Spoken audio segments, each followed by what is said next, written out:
Hello and welcome to another episode of Alaska Commercial Real Estate Today. I am your host, Phil, and joining me today, my co-host, Alaskan Economist and Commercial Real Estate Appraiser, Lydia. Good morning.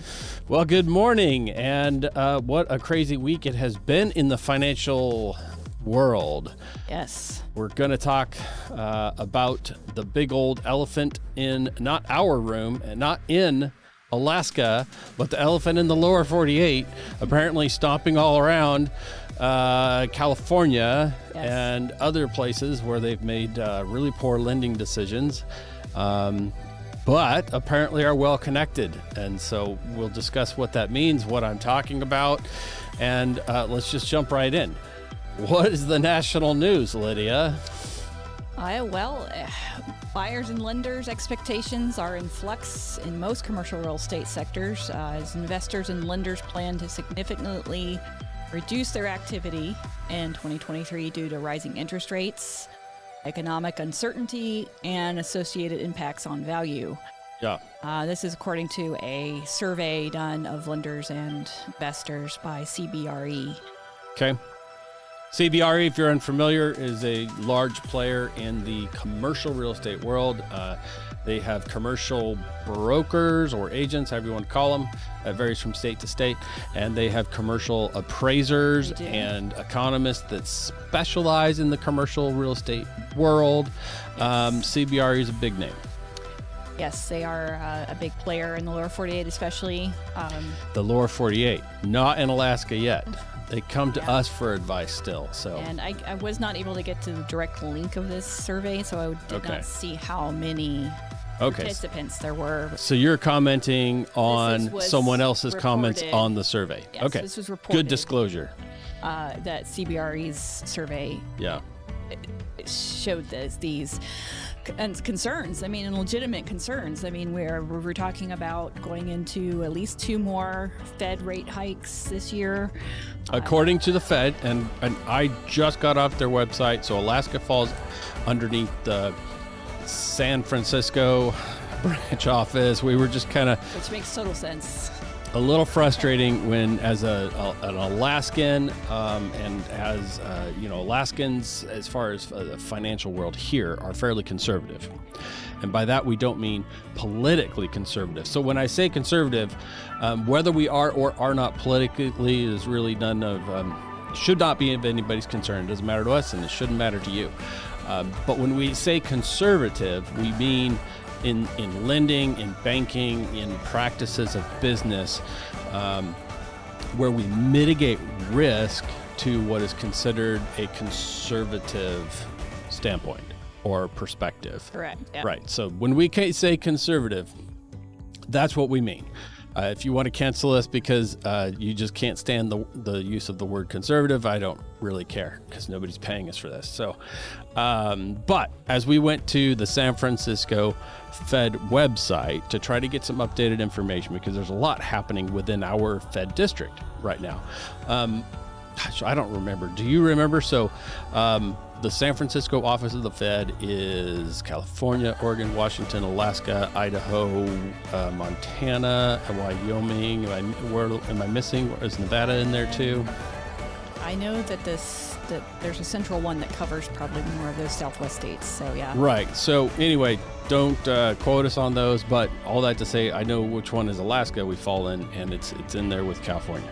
So and Washington State and Oregon. Right. And I know I saw Idaho too.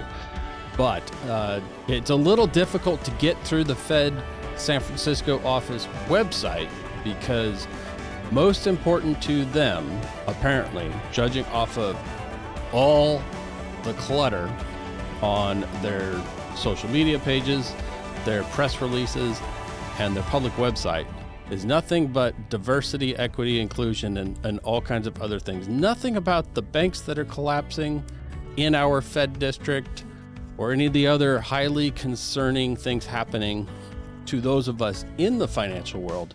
Right. They are clearly distracted by other things. Appearance that everything is normal. I mean, for all. Well, the Fed's the Fed San Francisco office declares that we are in an emergency about equity and inclusion. Right. That's the emergency. And climate change. So again, politics not involved without giving personal or business opinions about the topics of climate change or diversity and equity. And we're not saying that those are not important words at certain times. What we're saying is these banks are they then failing because of that? Because the argument is almost there. This Silicon Valley Bank that just recently crashed in the worst crash in banking history has a lot. Their website and their press releases are very, very similar to our San Francisco Fed webpage. So it's clear we know where they were paying attention to, and maybe perhaps not so much paying attention to the things they should have been paying attention to. And the reason why that matters is this. FDIC, which is run by the bank, the Fed, has decided that they are going to cover the depositors of that bank in excess of what everyone is already covered at all FDIC banks. Again, don't go to a credit union. That's a different deal. But banks are FDIC, and the first $250,000 for each depositor is covered by insurance. In case a bank does what they just did, which is go under. And the go under part and how they went under and all those things and look at particulars of what go under means, that's a long topic for not this show. Our concern as I'll speak to myself and you can speak as an economist, but as a business analyst who does business valuations, where rates of insurance affect business value and business costs and profits. When an insurance company goes against their own rules, as in the case with this bank, they have declared that they are going to cover the deposits in excess of the quoted $250,000 rates.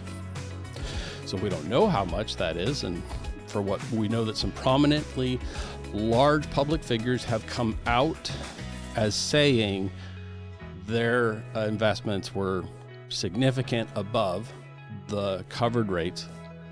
So we know that there are some important public figures that are apparently going to get bailed out. Again, it's hard to do this without getting too political, because it's not political, but here's the thing. Just like with any insurance situation, everyone who is in to the insurance, which if you have money in a bank, you are into this insurance,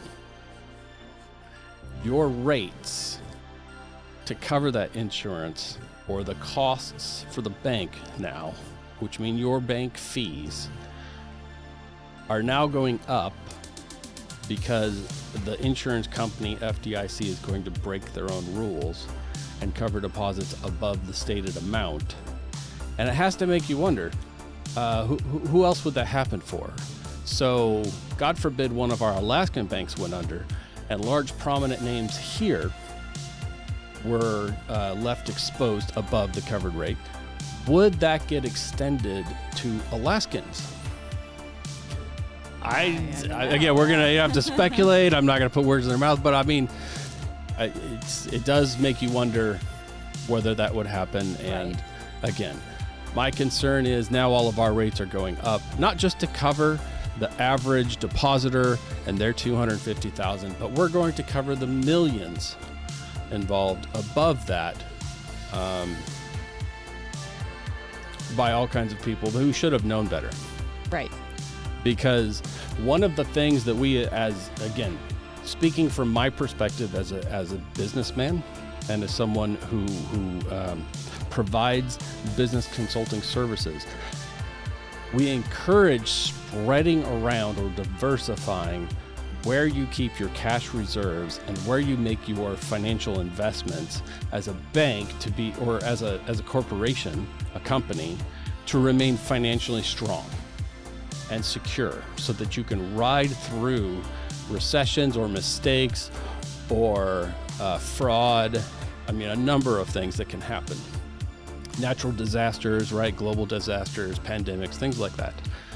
You want to diversify. And so now that's just going to become more expensive for everybody.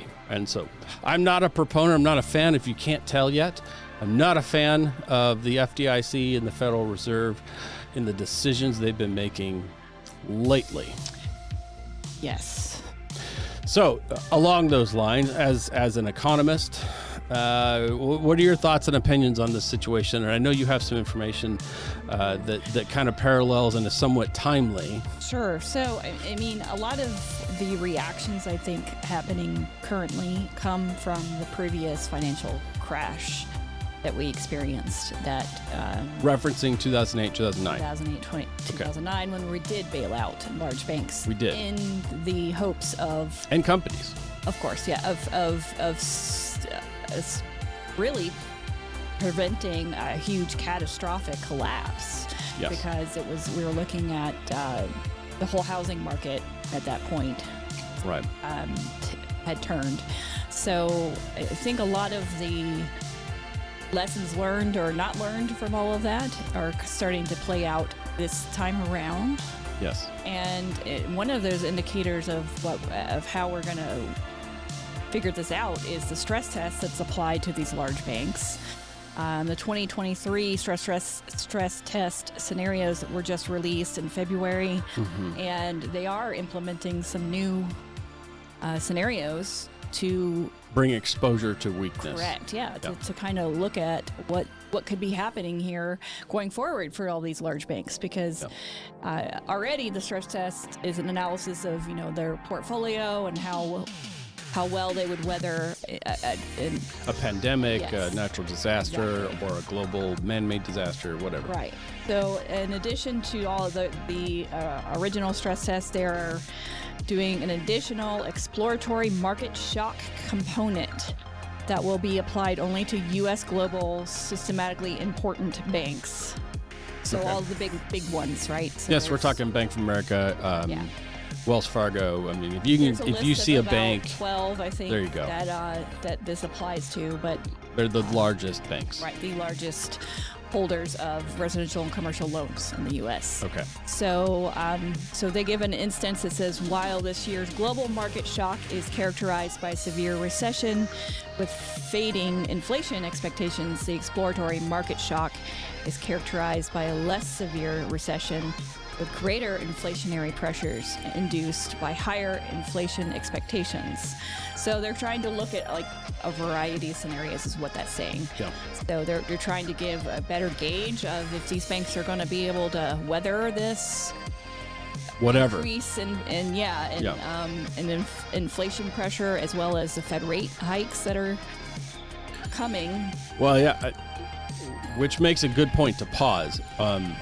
The Fed has been vocal about what they were going to do as far as interest rate increases. Speculation today, or rather, this week. And again, this is kind of a special episode. I don't know what this falls under. Week 10, 11 is going to get thrown into this one episode. This is kind of a special report. Whenever a large bank like this collapses, and whenever the second largest bank collapses right after that, and whenever we see banks as a whole, so these banks that were just mentioned, those banks lost $70 billion in one day last Friday. So that stuff kind of triggers these ups and downs and financial reactions. Exactly. In lots of worlds. So it's not just in banking, and so it's not just about the stock exchange or the markets there, but it affects directly commercial lending and outlooks, and if any large commercial real estate investors had holdings at one of these banks that have gone down that are in excess of perhaps their coverage, right? Then there was some flux as to what was going to happen. I heard there was a media company, I don't remember what their name was, it really doesn't matter, but a large media company everybody knows of was looking at a potential complete financial collapse because they were not diversified properly and had too many holdings in one of these two banks. And so it affects a lot of things, and it affects also just in the behaviors of lenders. And as you're saying, this is one of the turmoil events that this new test is meant to gauge. Exactly. Is whether these financial institutions can weather turmoil events and continue operating, or whether it's going to affect their depositors, their borrowers, their creditors, right. All now, the above. This is, again, this is a precursor. They have not changed. They hadn't done it yet. Yeah, they have not changed the requirements of holdings. So part of the stress testing is to gauge whether there should be changes made to the portfolio makeup of a large right, and where that's right? Where that's important is that affects the number or the dollar amount of money they're allowed to lend, or perhaps how much you have to deposit in order to earn interest earnings. Those sorts of things. Those are determined by these algorithms that are outlined based on risk. This is a precursor here. So that's why this is important, is because based on what this stress test results are, will determine if they change the makeup of portfolios for large banks. Which does trickle down. It does. So it trickles to the lower banks, which, again, we have some large banks in Alaska, but we also have some lower. So one of the things that I did leading into this week's episode was some research into the financial health of the priority banks around Alaska. So who's lending, where do people borrow money from to do business in Alaska, whether it's invest in real estate or other types of loans. And primarily here, the large players are obviously First National Bank of Alaska. They're on the New York Stock Exchange. They're a large bank. They've been around a long time, since 1922, I think. Then there is Northrim Bank, which is a big player here as well. And we're not doing this by size, but it's in order of comes into my head. So Northrim Bank, right? And then as far as other banks, we have Denali State Bank, based primarily out of Fairbanks, along with McKinley Bank. Again, up there, of course, we have Commercial Fishermen's of whatever. CFAB is a bank, kind of. And then we have the quasi-credit unions, right? There's whatever Alaska is calling themselves today. They're global something now. Right. They're really not even primarily in Alaska anymore. Alaska's a tertiary market for them now. Yes. Alaskans are not handling that well, by the way. That was a really bad move. Credit Union one, and then who else? Did I miss any? I think those are Southeast banks that are very regional. Some little regional Southeast. I know, and Kodiak's got some of those too, and obviously we have Key Bank is one of the nationals, but they're just not big here. So again, we don't talk a lot about Key Bank because we don't see them very often. We don't do a lot of business with them. We really have no idea what they are or not doing. It seems like they're maybe doing well, and then all of a sudden the branch closes, so you never know really how they're. And if you ever talk to their corporate headquarters like we have, they're a mess. They don't. The right hand does not know what the left hand is doing. They're all over the place. So that's one of those, as they say in the South, bless their hearts. Some good people there for a little while. So, but that's what we're talking about. And so as I deep dove as far as I could into these, obviously if somebody is being traded on the stock exchange, that is much easier to do research. And so Northrim Bank is on there. Denali State Bank in Fairbanks is on there. And First National Bank of Alaska is on there. And so each of those have some financials that are available to the public. They're required for investor relations to kind of keep everybody up to date as far as what's going on. Are they making money? Are they losing money? And then there's an exchange of stock that happens each trading day. And Northrim and First National both today took massive drops in their stock value. And in trying to compare that to see, who else was doing that, Bank of America did not. Wells Fargo did not. Some of the more national banks that play in Alaska did not have the same dip. So I wasn't able to ascertain if those correlated to anything or what. And McKinley is not traded on there. The other banks that we mentioned not traded on there either. So it's more difficult to follow what they're doing. And only one bank issued a statement in regards to the recent events of the last couple of business days, really only two. And that was Northrim. Northrim Bank's the only one that released a statement.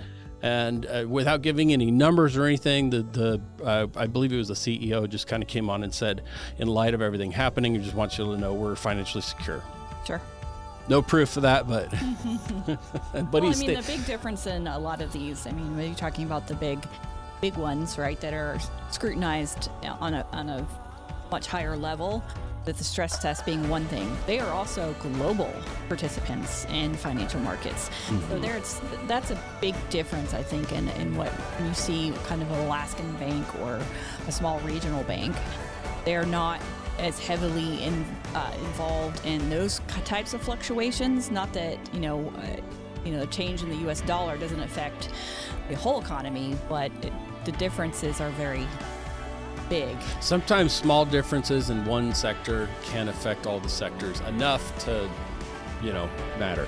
Right. So it's again, that becomes the job of forward-looking economists and investors. Macroeconomics, where you're looking at the big picture, at global economics, which plays into the U.S. market. Again, on these larger level, the Bank of Americas and the Wells Fargo.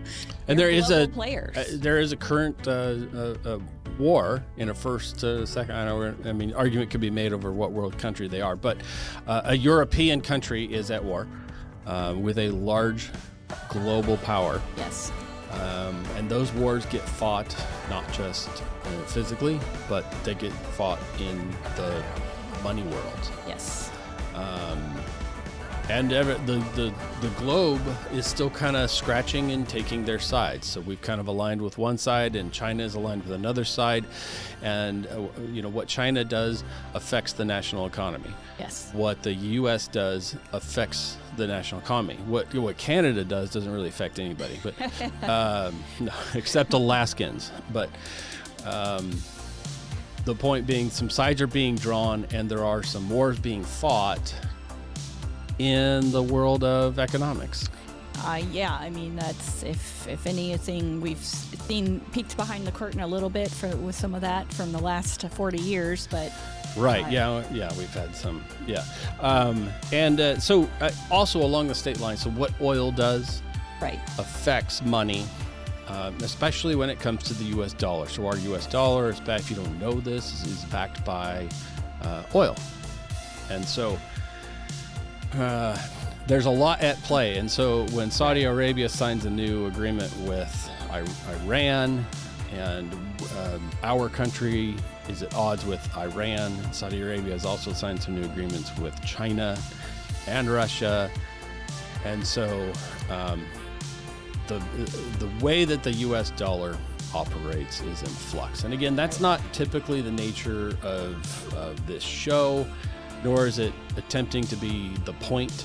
However, you cannot be involved in the commercial real estate world. You cannot talk about the economy without acknowledging that there are some global influences on it. And there are some concerning things happening in those global spheres. And at home, there are some interesting, concerning things happening within our own Fed district, as a second largest bank collapse in U.S. history just happened in the Alaskan Fed district. Yeah. Before we could implement this new measure. Well, as this stress test release outlines, there's major concerns here. Which is why it was being rolled out. Right. And rightly so. But as far as implementation of this, similar to the Fed rate, is it too late? Is it, after the fact? Are we kind of missing the mark here? Well, that's what happened exactly in 2008, 2009. In fact, the president just did a press release earlier this morning, and he talked about how, and this one's going to hit both of us a little raw, as the blame was on failing housing markets, they fixed everything with Dodd-Frank. So if you don't know what Dodd-Frank did to the commercial real estate world or for real estate appraisers, it caused a lot of wreckage, which has pretty much caused what we're doing right now.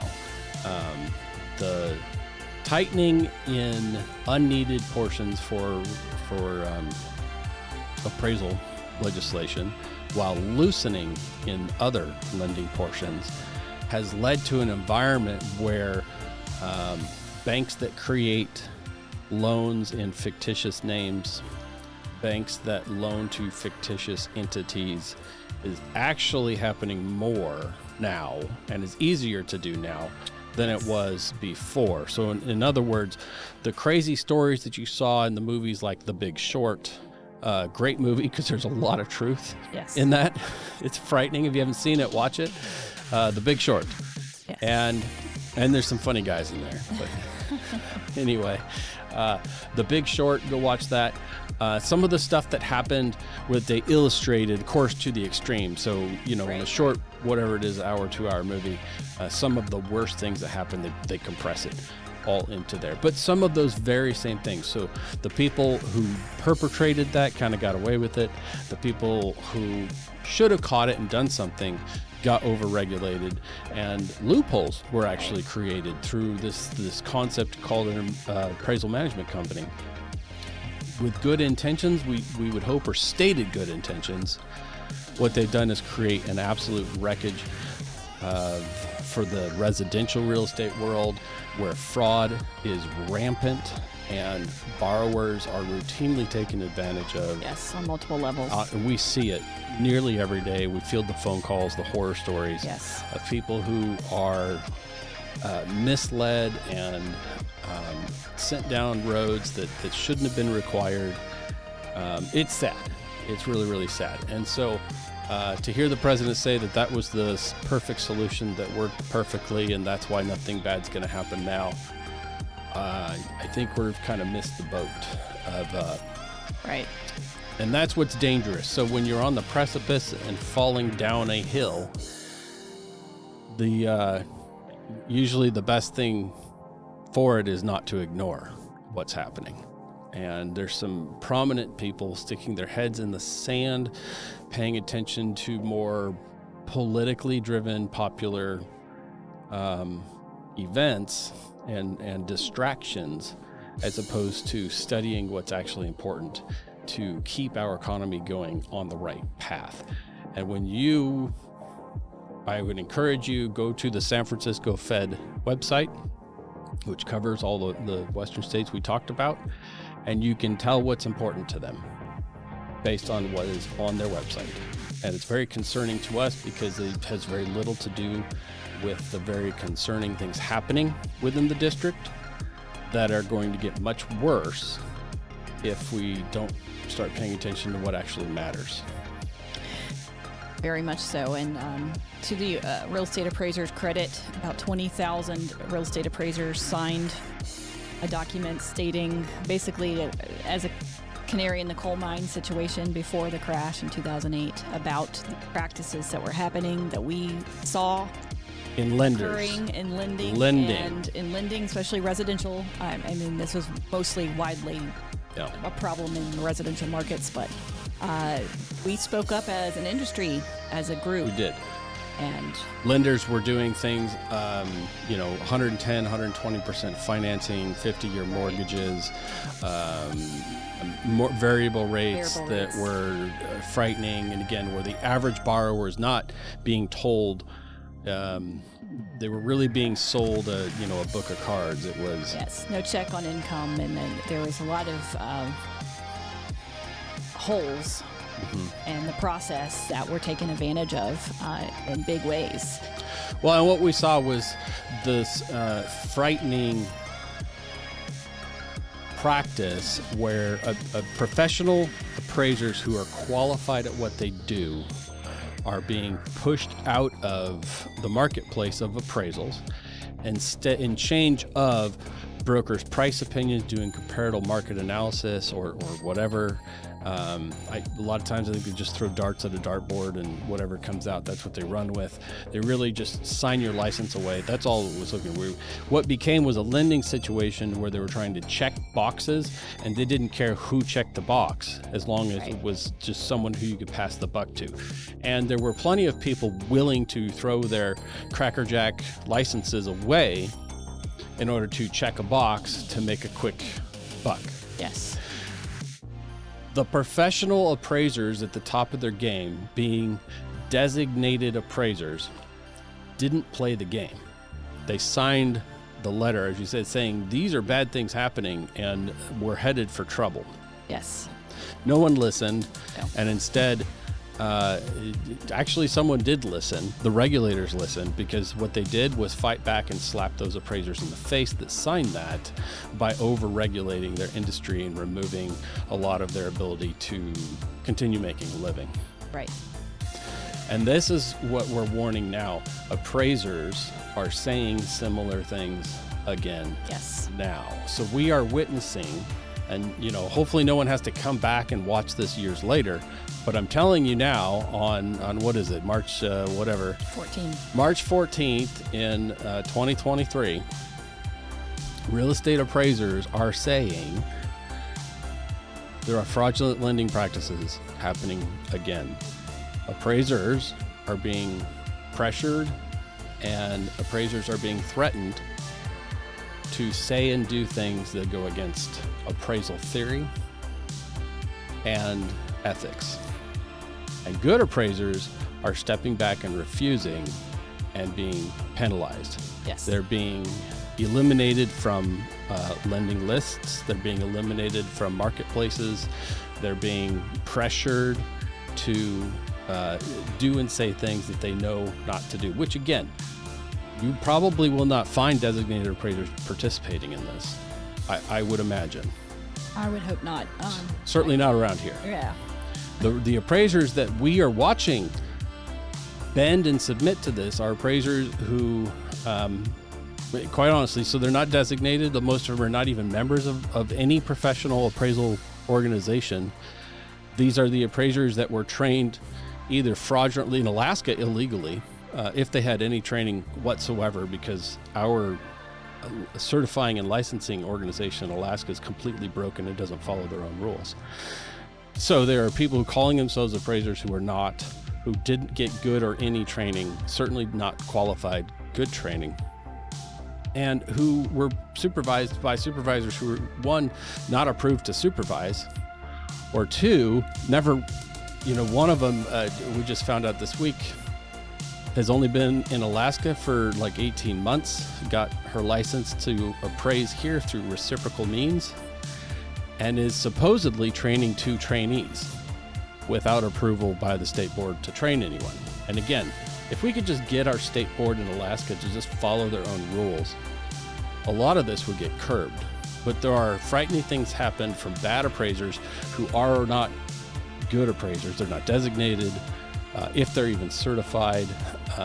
One case, 80-some-year-old in Anchorage who's got 2-3 appraisers doing all of his work. Right, yeah.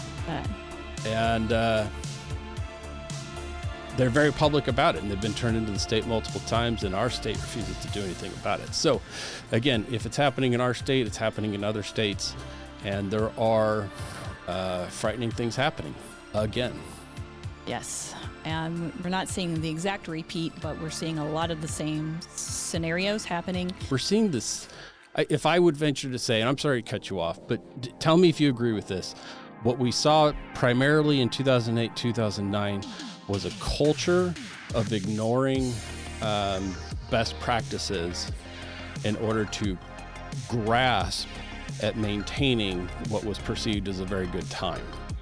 And that's what I would say is repeating again, is a culture of ignoring best practices in order to try to grasp onto and hold the previous boom that ended a year ago.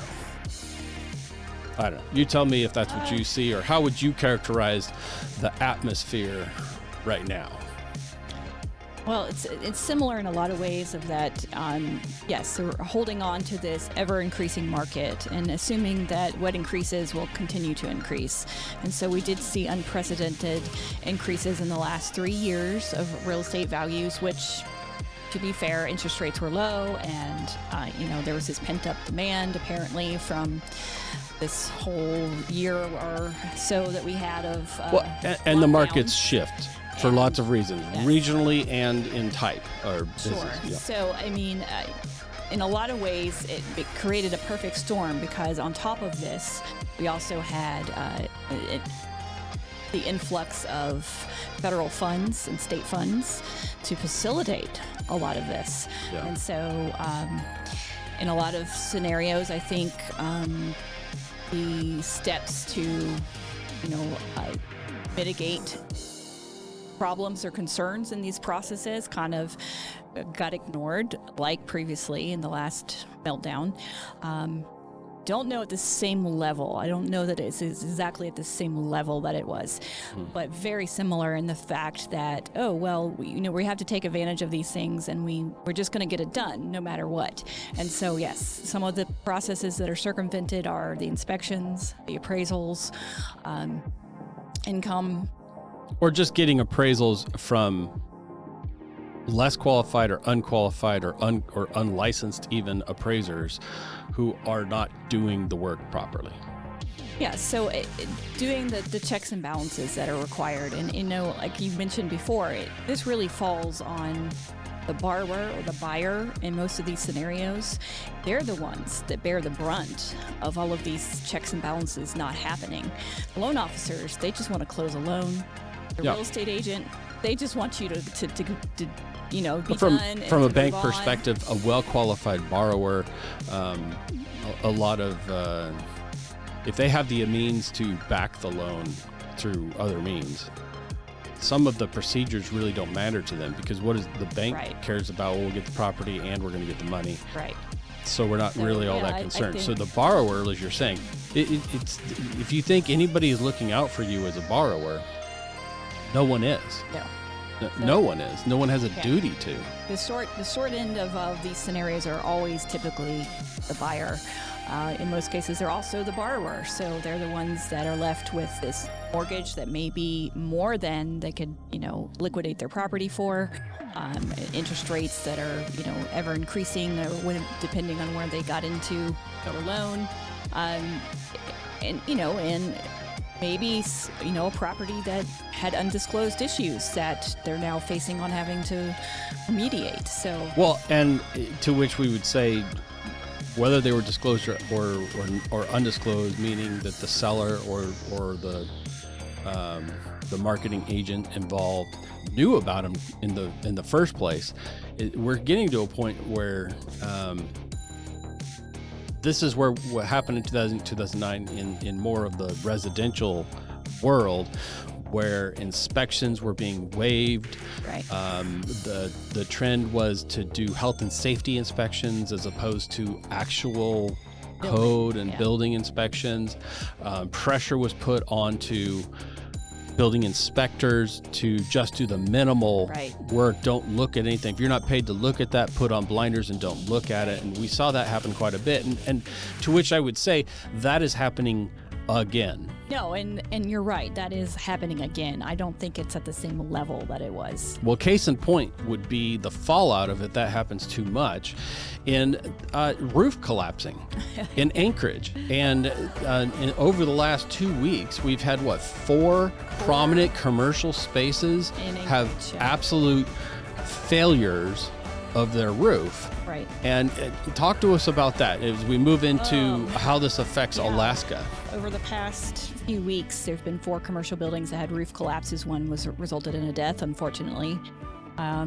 These collapses occurred in buildings constructed between the mid-1970s and the mid-1980s with wood trusses and flat roof systems, essentially. Right.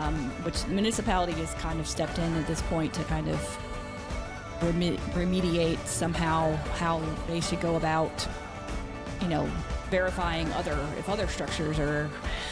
Well, we know that it happened in at least 2 commercial properties in the Kenai-Soldotna area. I heard of another 2 or 3 happening in Fairbanks this year. In Fairbanks, it's very common. It is. Yeah. But here's the concern is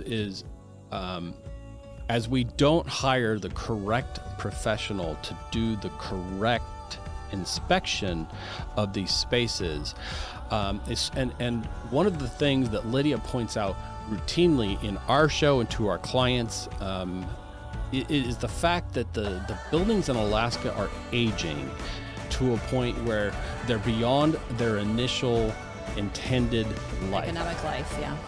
So wood structures predominantly are built to last 30 to 40 years, and that can be extended to 50 if you maintain them, if you make repairs when something goes wrong, if you replace components as they reach the end of their life. So what we are seeing is the correct people are just not even looking, because engineers don't work for free. Right.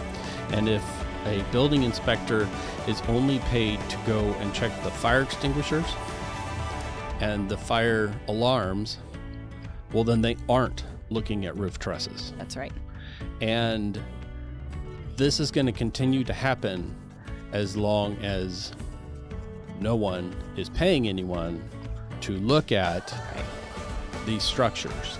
And again, these roofs, by definition, when they were constructed, were never intended to last this long. Correct, and we don't really know the actual cause of the collapse. We did have a lot of snow in this past winter, but a lot of times it could be just not doing the proper routine maintenance, not doing the proper checks of your systems every year, not doing, clearing your roof of the snow and ice, especially for flat roofs. This wasn't really an extraordinary year for snow. We've had years in the past that... Well, freeze-thaw cycles and water works its way into components, and then damage happens. And if no one is performing regular inspections of these components, then you're not catching the fact that they've been damaged. Right. It's just not to mention that, again, another major component that we put in all of our reports is the fact that Alaska is extremely seismically active, and we, on a regular basis, get earthquakes that are well above 7.0. And if you have a building that has been in existence for 50 years, it's been exposed to dozens of earthquakes in excess of 7 and even an 8. Yes, and that's another factor to these issues that you could have with your roof, not to mention foundations. So, problems translate. Right. Yeah. So, what these engineers are saying is they can't for absolute certain say what the exact cause is, but... We looked at a building today that we drove by for a potential client, and the wall was going like this. Yeah. And it's a flat roof. Yes. And that directly translates to a failure in the roof truss system. Yes. That's exactly what we're talking about. It's the type of roof that will collapse. Right. So, and part of the municipalities' need to address this issue, they've gone and looked at some of the schools, because a lot of the schools are this age range. After the big earthquake, they were built. RESPEC came down and inspected all of the Anchorage municipalities.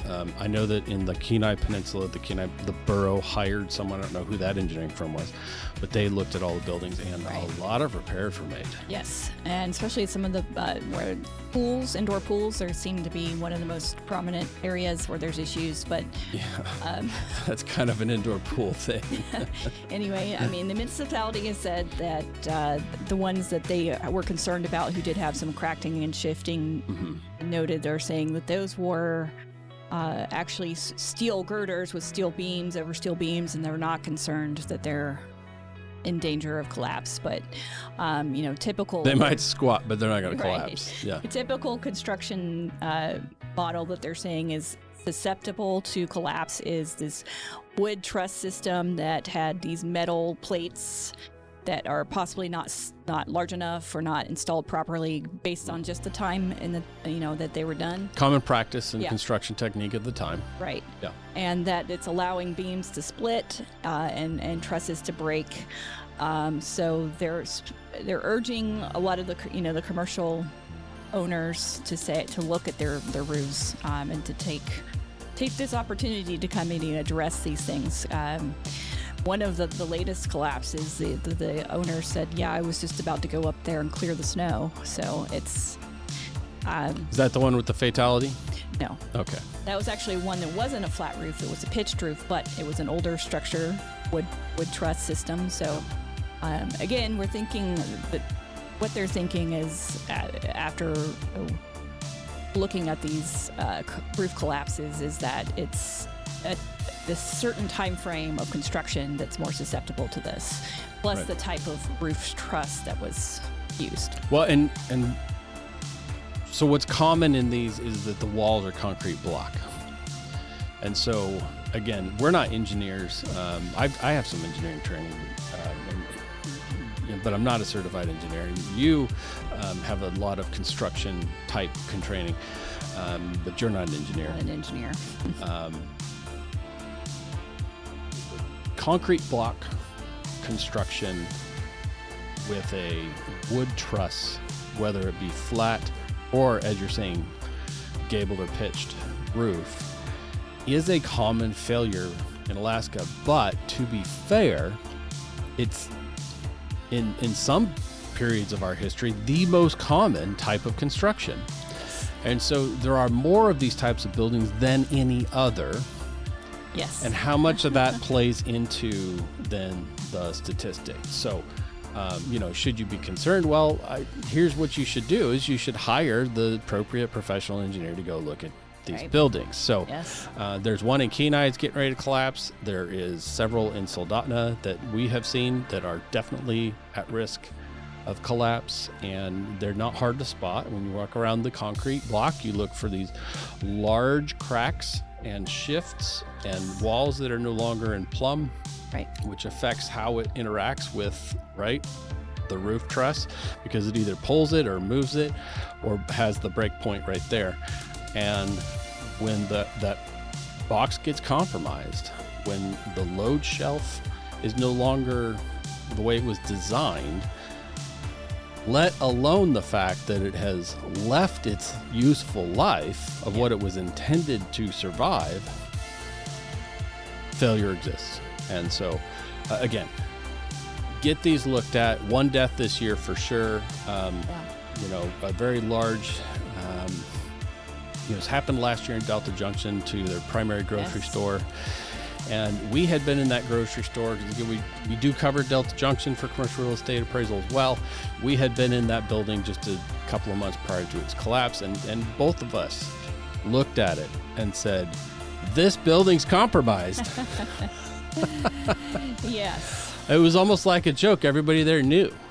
So again, some of these things are preventable, and what it comes down to is the costs to repair are expensive, and the costs associated with not being open while you repair is sometimes prohibitive. But the concern comes when we remove the checks and balances in these industries, where the lenders are requiring, when the transactions happen, when they loan money, that someone qualified look at these buildings. That is what's happening, that we're watching, that happened in 2008, that caused the crash. Is the years leading up to 2008, the same type of practices were happening as we are seeing today. There are at least two prominent lenders in Alaska that are doing this, neither of which we do business with. Yeah. Again. And I'm not talking about Wells Fargo this time, because I actually don't know what they're doing. I don't think they're lending at all. Very similar to before. Slightly different circumstances, but in the end, what happens... I think this one affects the commercial world it does. much more than previously. And what happens is, again, is the borrower is left with a loan that they're underwater in.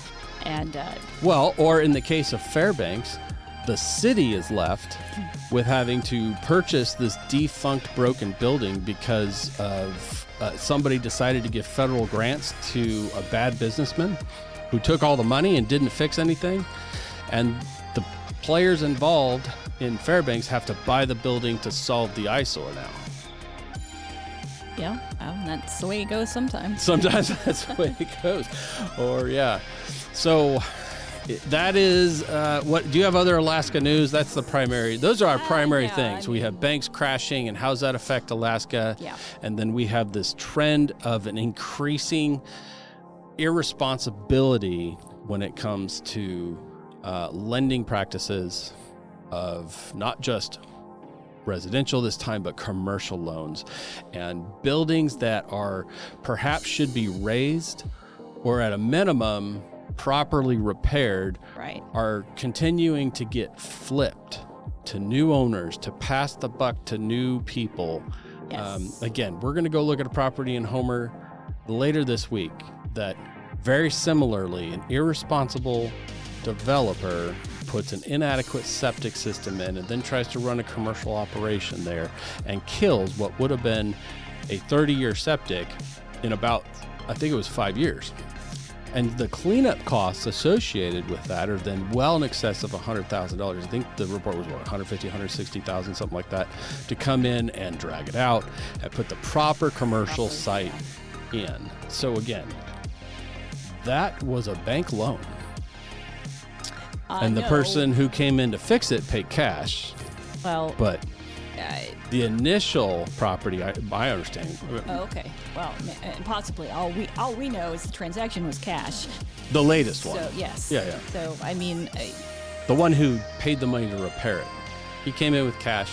The organization, they came in with cash. They bought it all, and they're fixing it. Yes. And now it's supposedly done. Close, and it's supposed to be, basically financing out of, getting back some of that cash out. Get his cash back out so we can operate, or I mean, we can't go into too many details. We'll see what it looks like, but again, that's one of the reasons why it's a good idea to hire local professionals as well.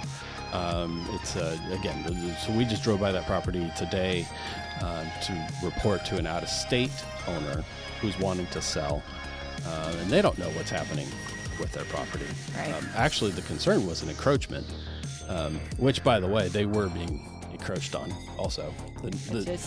Their fun neighbors decided to put a bunch of connexes on there and build across their property lines.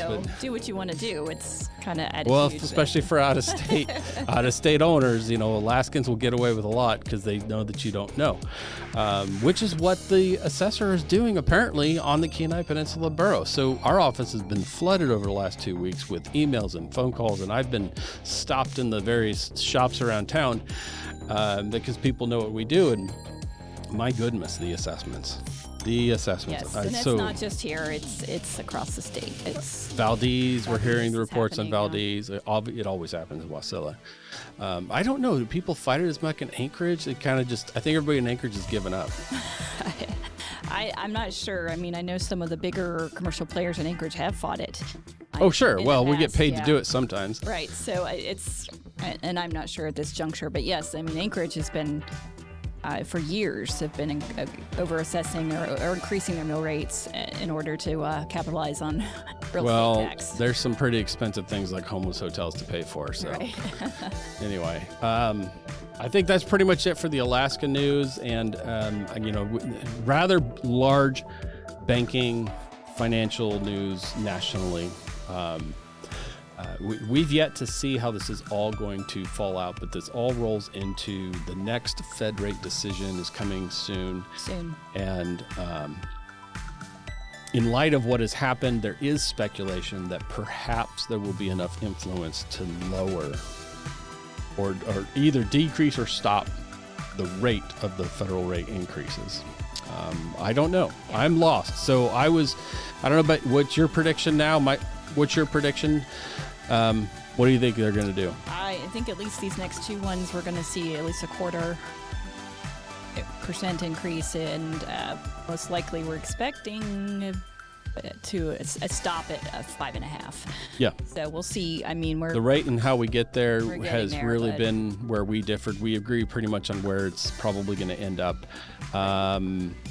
My prediction in light of events this week with the bank crashes and some of the global events that are happening is I think it's going to do a quarter. I think they're going to do a quarter in the next one and a half on the next, half after that.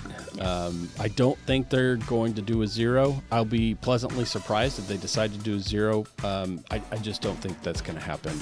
I don't know. Do they ever do an eighth? I could see an eighth.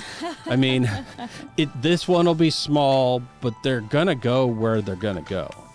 And they've been pretty clear for several years about where they intended to stop. It's just how we're going to get between there and just a matter from of here when to there. and how long.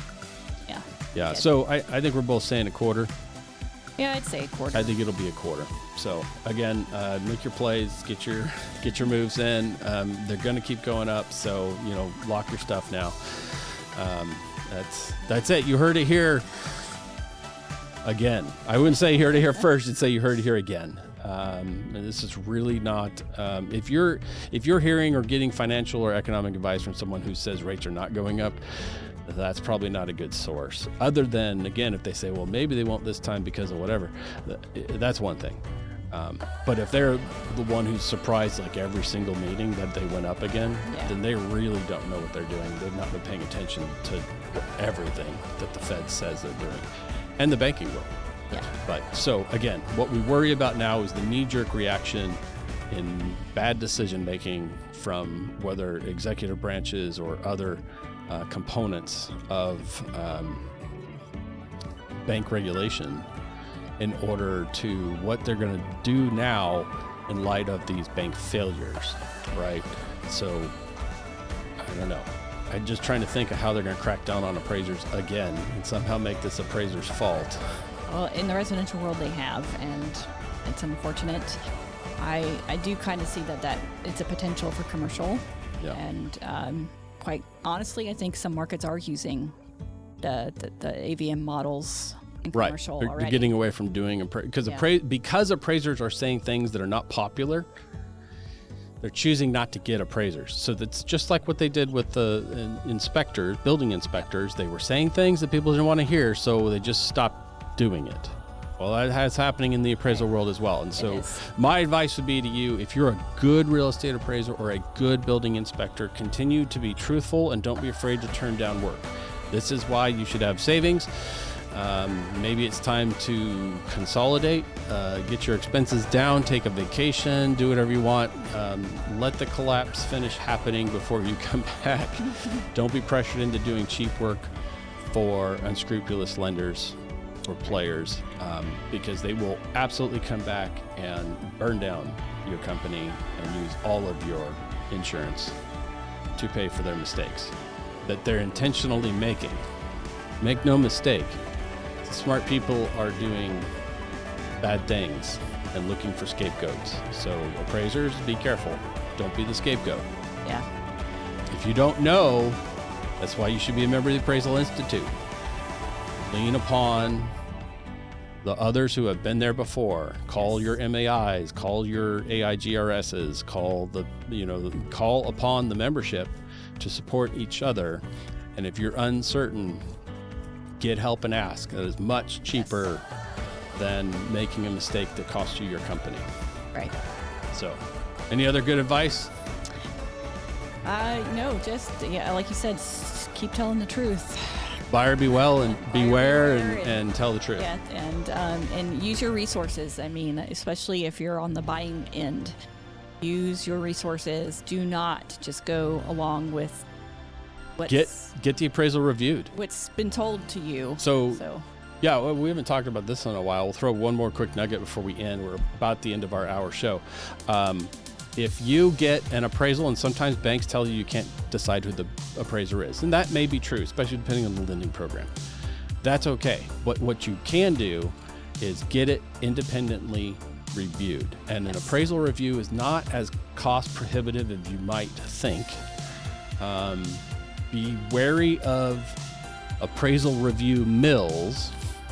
You don't want a cursory use PAP review, you want a detailed review by a qualified appraiser. And the best way to know if an appraiser is qualified to perform a review is they should be designated, and not just any designation.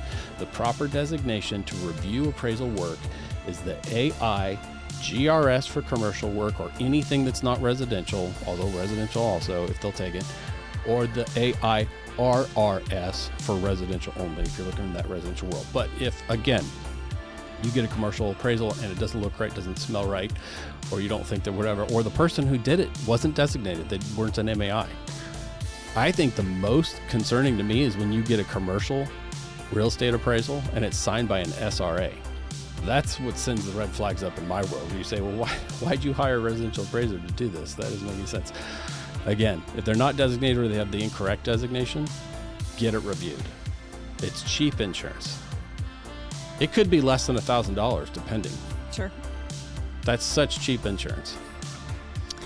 Oh, definitely. I mean, and different appraisers have different opinions of value, but the qualified reviewers know how difference of opinion versus actual mistakes or math errors. Yes, exactly.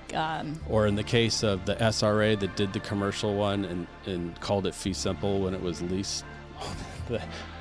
So frightening. Right. So if they're getting the basics wrong, you really do need to have a review. It only helps all of us, honestly. Yeah.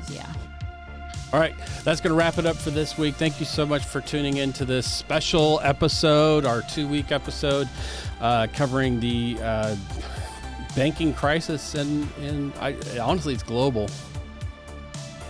That's scary, right? I mean, it's a global banking crisis, and it's hitting us at home in our own Fed district. And so we'll be watching that carefully. We'll be talking about it as it's important. We'll be watching these Alaskan banks and Alaskan players and continuing to report back here on the health of Alaska commercial real estate. So we'll see you next week. Goodbye.